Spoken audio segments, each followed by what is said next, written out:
All right, everybody, happy May. Turn the calendars. How about that? As Concrete Jungle, as we embark into the new month, coming to you guys live from the FanRace1.com studios. Paul Russo, alongside me as always, Kyle Evans. Kyle, it was a rainy weekend for different reasons. One literal, one not so literal, but it's going to be an interesting episode. A lot to talk about with the Yankees, not as much with the Mets, obviously. It's, what can you do, Mother Nature. But still some stuff to get to with them. But good weekend for you overall. I know one of the more exciting weekends, I think, probably for you, right? Because you're able to throw up about probably 15 different draft feeds going on, along with the games and everything else going on, and a lot of playoff. By the way, if you're a hockey guy, hockey person, great playoff weekend for playoff hockey this past few days. Yeah, take the Yankees baseball out of it. It was a really good weekend. You know, the draft started Thursday. That was, that's always exciting to watch. And then, yeah, like you said, the playoffs have been unbelievable. And even the NBA playoffs I've enjoyed. The number 8 seed Heat, just keep winning games. My beloved Miami Heat. It's nice to see. But yeah, it was a good weekend. How about yours? How was yours? Can't complain. Actually, it's funny. I went up to Turning Stone Saturday night, and I didn't know. It's one of those weird things, I'm season ticket holder for Syracuse football, right? And I'm not, trust me, I'm not a donor by any means, but usually when you're a season ticket holder, you end up kind of hearing things and sorts and stuff like that, and I don't know. I was told after the fact of this that I guess it was actually like a Boeheim Foundation function, although I'm not too sure because there was a lot of other general Syracuse athletic personnel there. But ended up walking by Hema, the backup center for Syracuse at Turning Stone, wow. And ran into Coach Babers as well. So, there was some sort of function up there. So overall, it was decent. Got to see the Lightning lose, unfortunately, at the Stone as well, amongst a sea, and I mean a literal sea of Maple Leaf fans. Really? Yeah. Good news is I hate the Maple Leafs now, with a pretty good full effect. So congratulations, Toronto. You have made an enemy of Paul Russo. Yeah. But, so a lot to get into here before we get going. Thank our presenting sponsor of DeSanto Propane today. 4 generations strong is a trustworthy, family-owned business with unmatched customer service. Go online at DeSantoPropane.com for more information, or you can call them toll-free at 1-800-752-4574 since 1937. The difference has been DeSanto Propane and also Generations Bank. They've been serving the financial needs of the Finger Lakes region since 1870. Generations combines the best of modern banking with dedication to our local communities. Whether you're looking for a checking account, CDs, a home improvement loan, you name it, we have what you need. Committed to serving and giving back to our communities. You can visit them online at mygenbank.com. Generations Bank, member FDIC, and equal housing lender. So, without further ado, let's jump right into the Yankees debacle of sorts. Losing 3 of 4 to the Rangers, and I know me and you, to peel back the curtain a little bit here, have different outright opinions of kind of what to make of everything going on at the moment. So the Yankees outscored 24-8 in this series against the Rangers, which they dropped 3 of 4 on, the only one coming in Garrett Cole's start. There's a lot to kind of get to here, and I'm kind of intrigued to hear kind of your thoughts on a couple things here, because I think one of like the underlying factors is I always talk about, we talk about, it's funny because you mentioned the NBA playoffs a little bit with the Heat, for example, and a game that in the Bucks series last week that the Heat had lost was actually, quote-unquote, the Kyle Lowry game. And people within NBA circles were talking about how you can't waste the Kyle Lowry game. And, to me, and it's not like I would say it was his best outing ever, for example, right? But, like, the Yankees kind of wasted 2 really good outings from Clark Schmidt and Johnny Brito on back-to-back nights, in my opinion. Now, different factors into each in a way. I mean, Friday's the day that Aaron Judge leaves, or first full day not in the lineup. Thursday gets pulled from the game a couple, at bats in. We'll get to that down the line here. But to me, I kind of some wasted opportunity in a way in Texas. Just a bad series against a team, to be fair, I think maybe collectively we were kind of maybe underestimating to a degree. I still don't know what to really make of the Rangers. I don't buy them as being a full season contender type team, but you certainly at this point can't shy away from the fact that they can go out and certainly beat you on any given day. Yeah, I thought Clark Schmidt, again, he struggled at times, but he didn't give up runs where it was impossible for the Yankees to come back. If they had any kind of offense, if their offense was clicking right now, they probably would have won that game. And then you look at Saturday, and Johnny Brito only allowed 2 runs. I'll say, it was 2-0 loss. And you just literally don't score. And I should also mention that Friday, Jacob deGrom left in the 3rd inning, or 4th inning. Yeah, I forgot about that through the course of everything. So you have their bullpen for 5 to 6 innings, and you still struggle to score?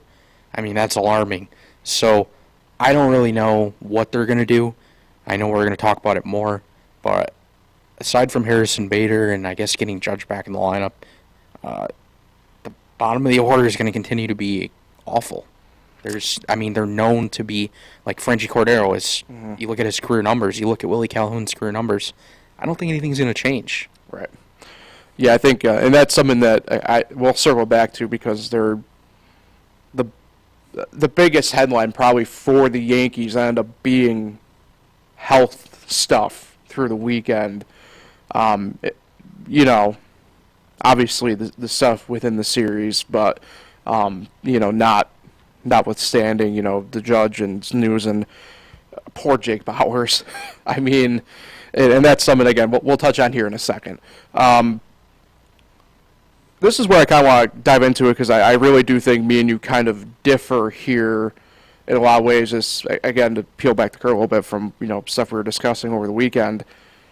I know I wouldn't say full-fledged doomsdaying it at the moment, but you're kind of more down that path than I'd say I am at this point. Would that be a fair assumption of sort? Yeah, that would definitely be fair. So I go back to what I was saying with the Mets last week. I don't think it's time to panic yet. We're now, for the Yankees, right, 29 games into the season. We're a month in, and there are certain points I will concede this notion that there are certain points at this point that things shouldn't be happening maybe the way they are at this point. That being said, I go back to something I did say yesterday, where if we get 10 to 14 more games / days down the line, and this is happening still, the panic is on because at that point you're sitting at that quarter of a way through the season. And at that point you can't have, I'd say, very excusable offenses happening. But to that end, and there are going to be some question marks here, right, regarding Judge, regarding the bottom of the lineup here, whether, depending upon what kind of happens here with Bauers, what happens and stuff like that. But I still don't think it's panic time exactly yet. Now, I find it interesting. The Yankees are actually off to what is their worst start since 2016, when they were in last place at the end of April. They're tied technically for last at the moment with the Red Sox tied at 4th, but they're 15-14 and only 8 games back still. Going into the weekend, they were 6 games back. Safe to say that maybe the Rays are kind of coming back to earth to some degree at this point. And for what it's worth, you look at the AL East as a whole, in my mind, do we expect Boston to continue at the pace that they're on? I say no. Going into example, Saturday night, I was watching the game, the Red Sox-Guardians game. And going into that game, Kenley Jansen had a 0 ERA still. How the hell are we a month in and Kenley Jansen has a 0 ERA was beyond me. But lo and behold, he gets hit, right? And I don't think that's going to continue, right? The Rays hot start, albeit still kind of going in some way, right? They aren't winning at the clip that they were winning at. It's clear that there are some dings in the armor of Toronto, and it's pretty clear that the Baltimore thing will either be the same as last year or very little to not a noticeable improvement.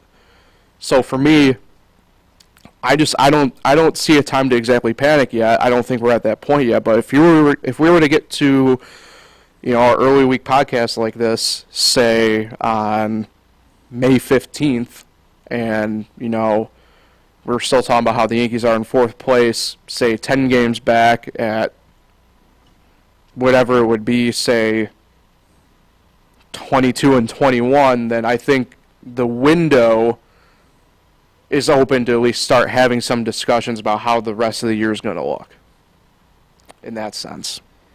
Yeah, I mean, the thing is, the series that starts tonight with Cleveland, I think, is huge. It is. Because after this, you get the Rays at the Trop, where no matter what year it is, they don't win. It's like they either get swept or they win one game. And the way the Rays are playing and the way their pitching performs against the Yankees, it's going to be, I think you have to win 2 of 3 here against Cleveland. And if you don't, that's, again, where the panic sets in, because I don't think they're winning that Rays series. And then if they don't win that Rays series and they don't win the Cleveland series, they're going to be 3 or 4 games under 500 and probably double digits out of first place. So I don't know. I think these next 6 games are really huge. If they don't at least go 4-2, I think there's a major problem. And I don't really know what's going to change with this offense. I don't know how they're just suddenly going to click. Cleveland's pitching staff is not horrible. Their bullpen's pretty good. I'm very concerned with this team. The vibes aren't there. I've never felt this way towards a team that, it's just weird. I don't even know how to explain it. But I think by the end of this month, they're going to be in a lot of trouble. That's just my prediction. Yeah, I mean, and not to go too far ahead, say within, because we obviously talk about the series here anyway. This is a Cleveland, at the moment, rotation. They have some question marks. Now, they won't really see those question marks within this series. They'll see Shane Bieber. They'll see a guy in Cal Quantrill that he doesn't overpower you. He pitches for contact. And a good rookie in Tanner Beebe, who went out in his first career start and just frankly dominated. To be quite honest with you, last week. So it remains. I don't know. It's tough because I sit here and I think there's stuff to kind of work on and see. I heard a wow out of you there. They play the Rays 7 times this month, and the Blue Jays 4. No? Yeah, I'm dead serious. Let's flash back to what I just said. Yeah. This month is going to make or break them. That's 7 games in the AL. Well, add 10 because they play the Orioles 3 times. Mm-hmm. So 10 of their games this month are against AL East opponents. They can really get buried in this race if they have a rough month. Yeah, especially this year where it's you're playing less games in division now as well. And if the Rays weren't off to a 23-6 start, maybe I would have a little more confidence. But they're already off to a ridiculous start where if they even go 500 the rest of the season, they're guaranteed 93 wins, I think it is, 94. Yeah. So it's going to be tough. So yeah, this month I just noticed got even bigger. If they don't, take some of these games against the AL East opponents, they're in trouble. I mean, then look, too, baseball, for me, look, it ebbs and flows, right? I mean, you're going to have peaks, you're going to have valleys, stuff happens. You just have to adapt and figure it out as we go along. Let's transition over here and discuss Aaron Judge first, and then we'll get into Jake Bauers. Judge has been, I guess, formally diagnosed with a mild hip strain, stemming from a stolen base attempt on Wednesday. He exited the game on Thursday due to the injury, and then had an MRI on Friday. Per Aaron Boone, they're going to be making a decision today about whether or not to place him on the injured list. I was kind of surprised we haven't had anything yet. Think it's coming today? Well, yeah, I mean, I would imagine the decision anyway will be coming today. He hasn't even swung a bat since. I mean, so what are you doing wasting? And you could backdate the IL stint, actually. Mhm. So he could have already been on. They could use what, 3 days on that IL stint already? I think you could retroactive about to 5 days, to be honest. Yeah. So I'm shocked that they're not doing it. He hasn't even started swinging a bat yet, and you're not just going to throw him into a game. So maybe that comes today. I'd be shocked if it didn't, honestly.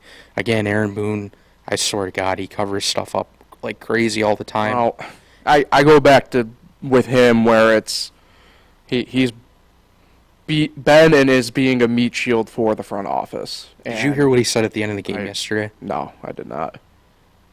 We were better towards the end. We had better at bats in the ninth inning. Oh, really? He lost by 13. Technically, it's accurate. You lost by 13 runs, and then you scored a run in the ninth on a bases-loaded walk against a guy who was making his first MLB appearance of the year. Give me a break. I mean, technically, it's accurate. 15-2 loss. You don't act positive. That's well.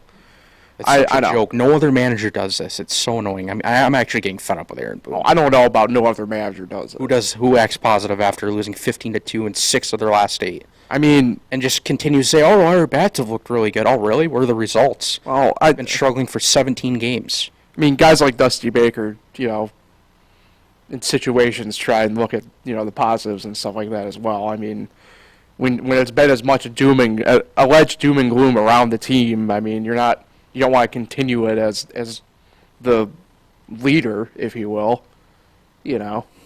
But I mean, I get it. I mean, it's the same stuff we've been saying about him now for the past couple of years. But I don't. Everything's positive. I don't see it as any different than what's been going on in the past, where it's just he's been the, like I said, the meat shield for the front office. And it's stupid. He needs to be held more accountable. So anyway, with Judge, then you fast forward here, the guy that was more or less seen as his replacement on the roster, albeit with a different transaction technically.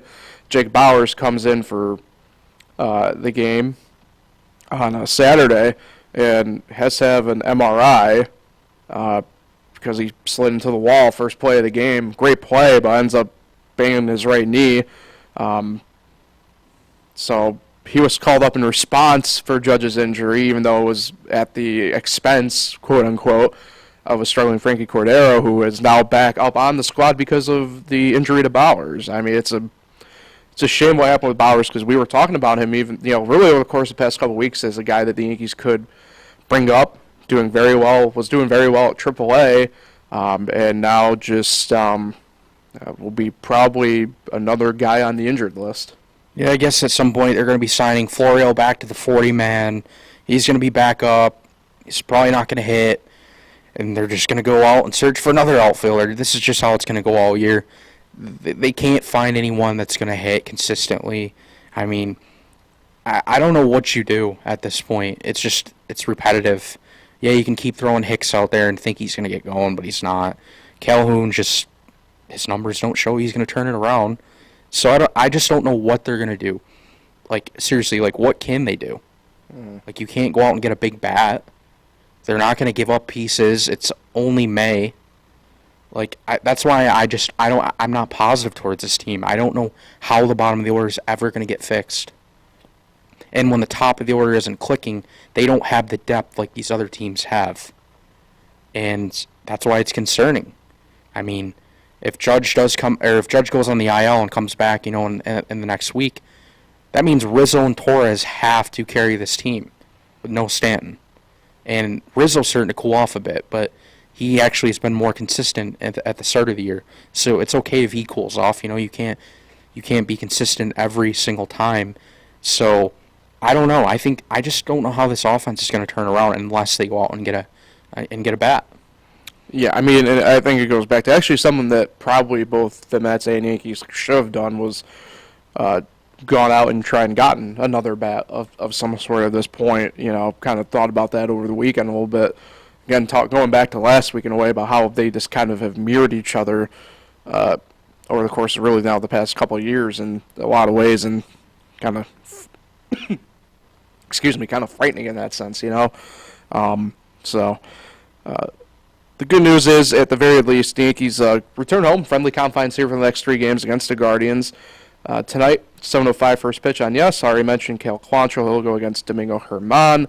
Tomorrow night, Tuesday, 7:05 on Yes. Tanner Beebe against Garrett Cole. And then Wednesday, 7:05 on the official channel of Kyle Evans, Amazon Prime Video, or MLB Network, depending upon where you might be watching.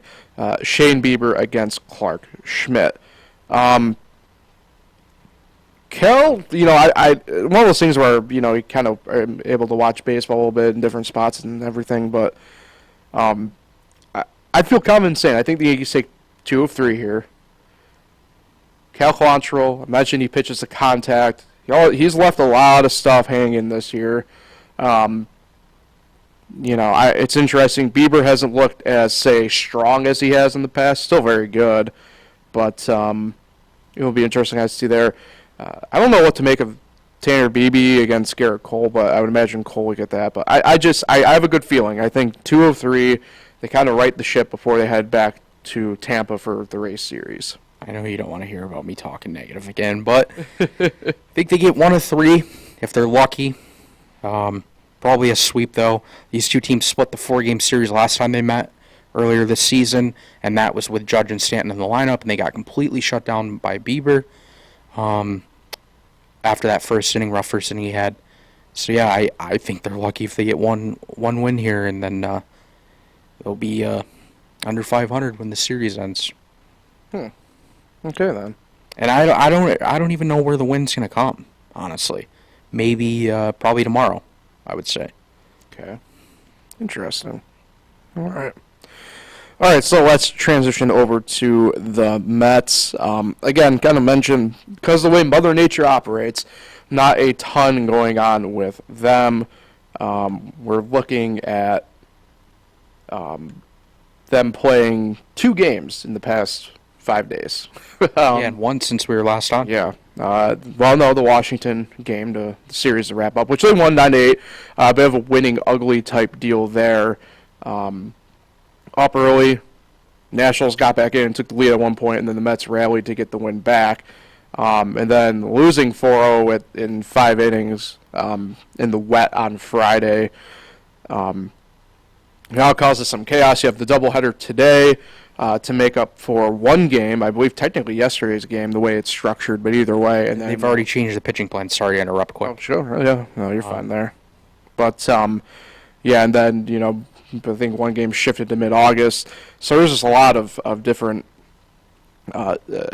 non-talking points, I guess, in a way there. But, you know, through the course of everything here, a couple, like, roster moves and guys coming back. So we'll save the pitching matchups here for when we talk about today's game here in a few minutes. But let's talk about some interesting news and roster moves that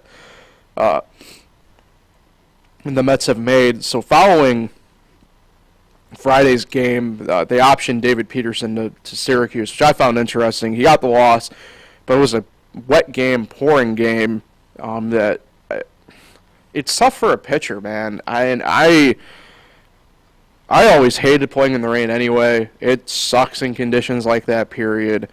I know he hasn't pitched as great, and the way it sounds, it's a move based on what is coming up for this week.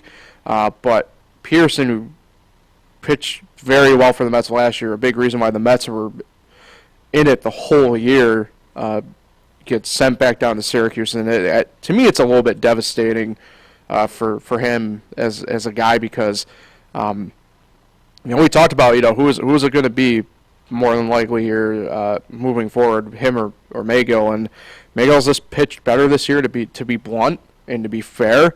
But, you know, a guy like Peterson, who's been such a big factor the past couple of years for the Mets, kind of getting the short end of the stick, at least the first short end of the stick, just kind of sucks. And it did honestly leave a bad taste in my mouth because they did it on the heels of a game where it's just a crapshoot in weather like that, what's going to happen. And the fact of the matter is the offense didn't show up and back him up at all in that start. And he just kind of got left to be fed to the wolves almost in a way. Yeah, I I think it's safe to say David Peterson has struggled. Just pulled up his stats, didn't even realize this. 25 earned runs in 30 innings with a 7 ERA. You look at Tyler McGill, 11 runs in 25 innings. So, yeah, McGill has been the better pitcher, so I guess that makes sense. But I feel like we'll definitely see David Peterson back at some point, just because he was so, I guess you could say, reliable last year when there was injuries, and he did a solid job almost every time. So, yeah, I think we'll see him again, but I agree with what you're saying. You know, you don't want to send him down after a game like that. Tough conditions. And just probably not too fair, but then when you look at his season numbers, you can understand why. Yeah, no, I agree. Like that's the thing. Like I said, like to be fair, he has been the number 2 out of those two that people were kind of pointing at and being he's probably going to be the guy sent down. And it's tough. I get it. Like like I said, it just kind of left a bad taste in my mouth. Just given the circumstances on Friday and everything else. And I don't want to be that guy, but, he is a team guy, right? Not to dig up the stuff from the past year, but Mago couldn't go to Toronto for a reason because he put himself above the team, whereas Peterson was able to go to Toronto. And, you can say what you want, but, I'd rather have the guy who puts, in that sense, the team above self, And but the fact of the matter is,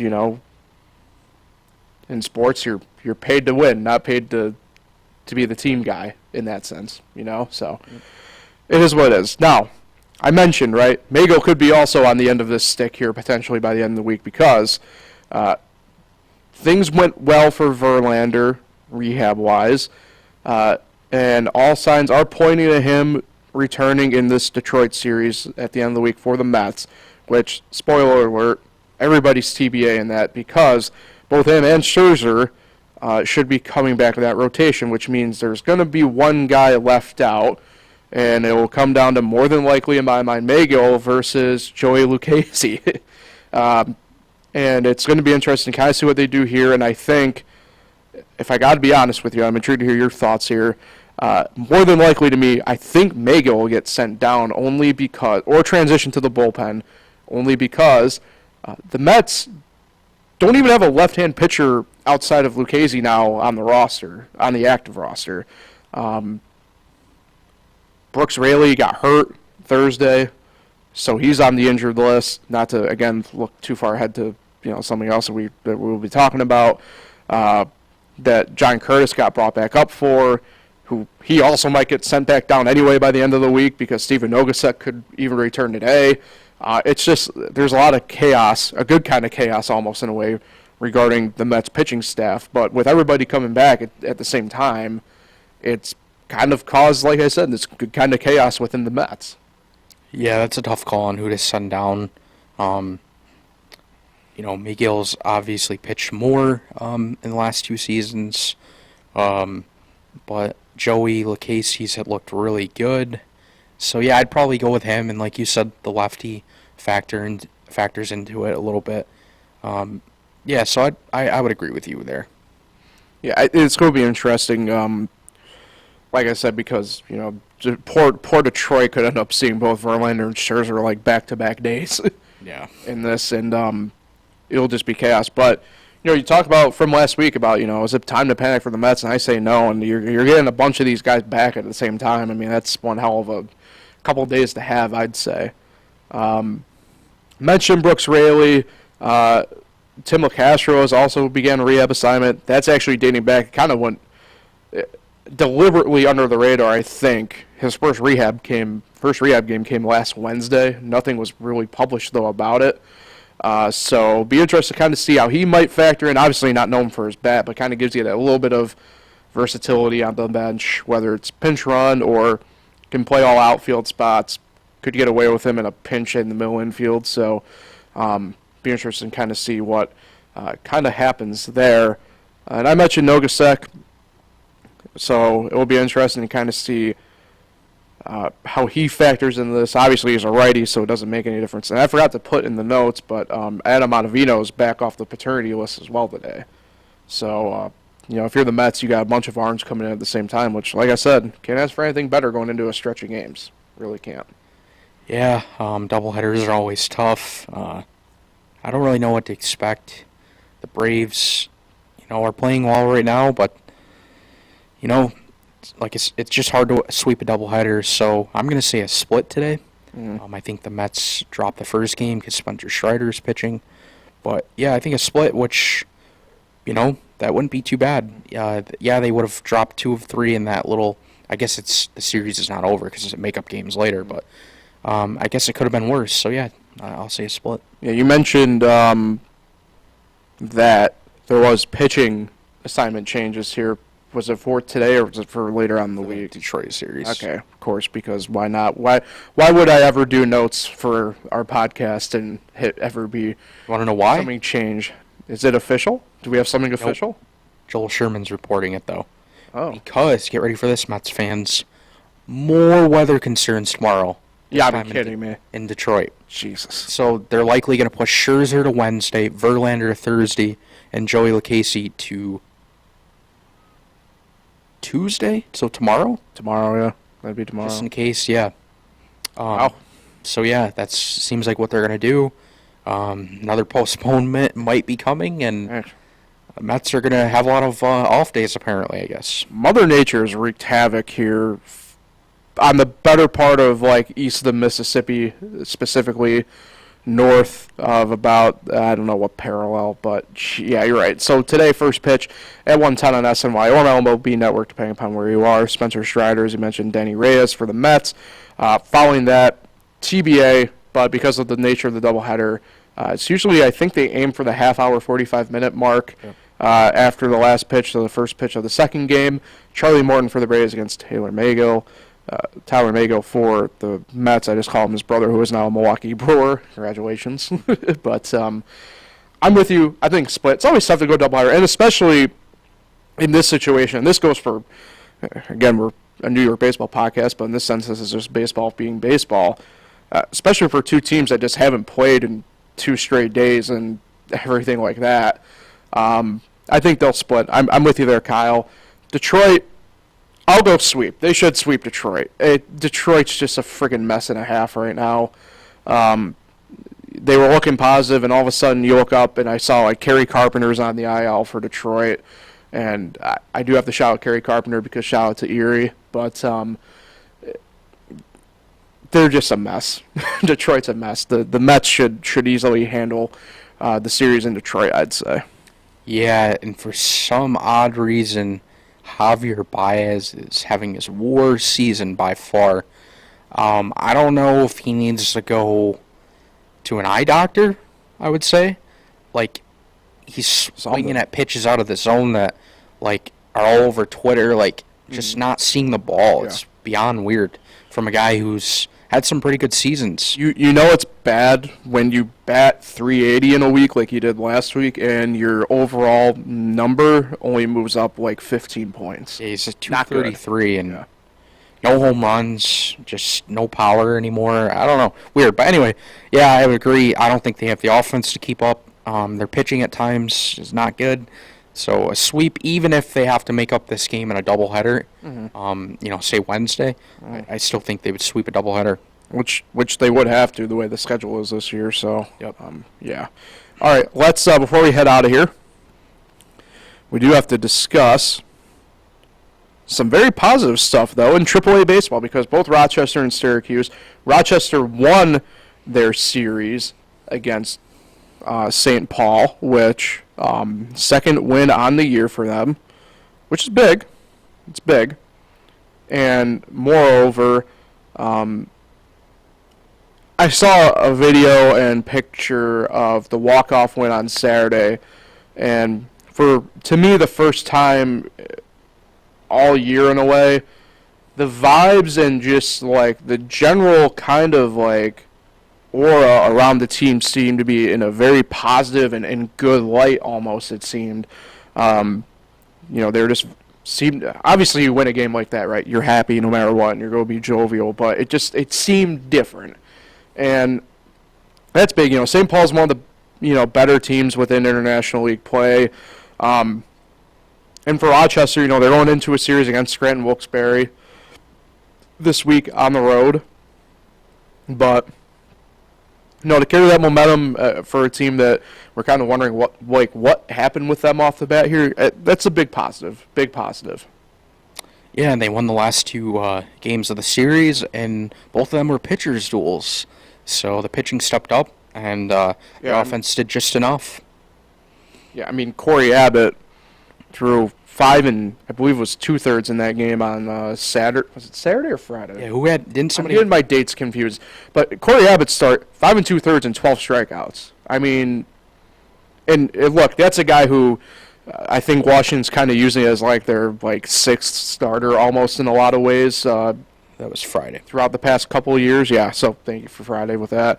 But an outing like that's just big. And I mentioned other things too. And again, we kind of forgot to mention it a little bit here, but Darren Baker's batting 329 right now or 330. The guys are coming around, and that's big. Speaking of big, I know it may not be. I talked last week about 500 ball can drive us nuts, but Syracuse, they split the series in Toledo with the Mud Hens, but they gain ground within the standings.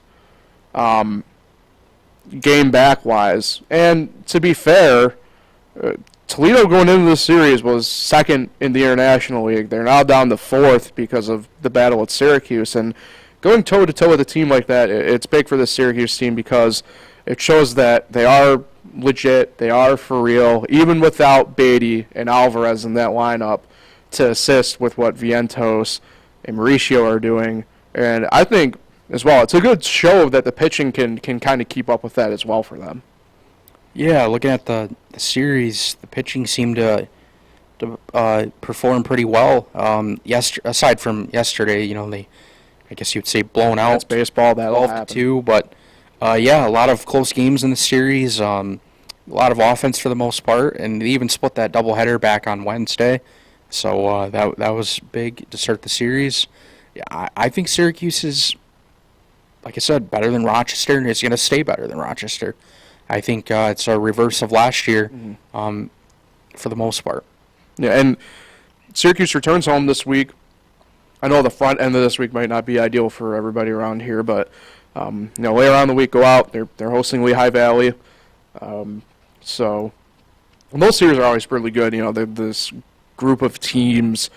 We talk about the Thruway Cup, for example, and those are always good, but this group of teams that kind of hide along, not quite I-81 in this situation, but this Appalachian chain of Syracuse to Lehigh Valley to Scranton, they always battle it out pretty good as well. So that'll be a fun one if you can make it out. I think I'm going to try and get out there as well. So, like I said, I know the beginning of this week may not seem ideal, but by the end of the week, I think you can go out and get ahead and go ahead and do some stuff there. So that'll do it for Concrete Jungle for today. Appreciate everybody for tuning in. Can't watch it live here on YouTube. Catch up anytime on YouTube or Spotify. Kyle, looking forward to the week here of baseball, I'm assuming. Hopefully get the tides turned. I know you're a bit of a Debbie Downer at the moment with it, but come on, it's baseball. If there's a chance, it's going to happen. Before we go, let me just say one more negative thing. All right. I'll let you have the floor. So, the Yankees are going to play 6 games this week. They'll win 2. Oh, my gosh. 2. 1 against Cleveland, 1 against Tampa Bay. And we'll come back we'll be back Thursday, so they won't have all their games played. But by Thursday, when we get back here, 1 win. 1 win for the Yankees. Meanwhile, the Mets will probably have 2 or 3. Okay. So, that's just my prediction before we go. I hope I'm wrong. I really do. But I don't see positive stuff in this team until at least things change with the roster. Okay. Interesting vibes you have going on with that then. So we'll leave it at that then, and we will circle back to Thursday where either I will be incredibly right or incredibly wrong, or Kyle will be incredibly right. If they get swept, wrong. I better hear a lot of negative things for Thursday. I will. Getting swept is crazy at home. Yeah. And that would be 9 of 11. 2-9 in 11 games. Well, I'll do my best then to be negative potentially on Thursday. Yeah. To If appease the Garrett Cole gets up masses. 10, I want to hear a little Garrett Cole stuff from you. What do you mean gets up 10? If he gives up 10 Oh, runs. gives up 10. All right, well, that'd be a loss for the ages anyway. So come back Thursday when we'll either be really negative or really positive, and we'll weigh our options at that point about what to do. So we'll talk with everybody then. Have a great week, everybody.